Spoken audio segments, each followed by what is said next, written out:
نحمده ونصلي على رسوله الكريم. محترم مسلمانانو،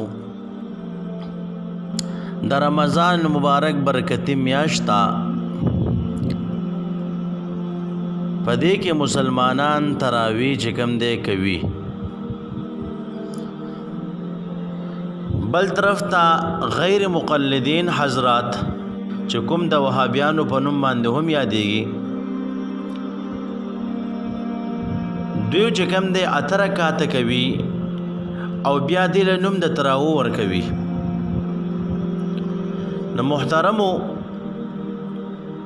غیر مقلدین په دې خبره باندې نه دی پوها او غریبانان د دې ټکي نه خبر نه دي چې تراویح څه ته ویل کېږي.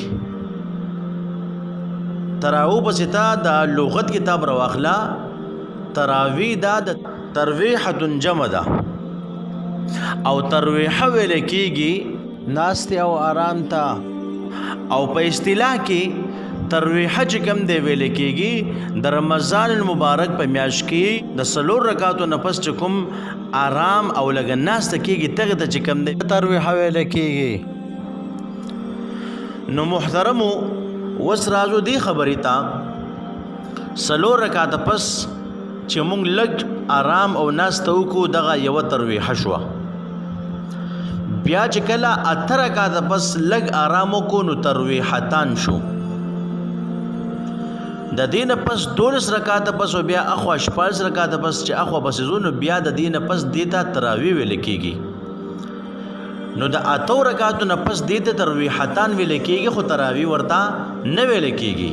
او غیر مقلدین 8 رکعاته کوي بیا وایي چې مونږ تراویح کوو او مونږ تراویح وکړي.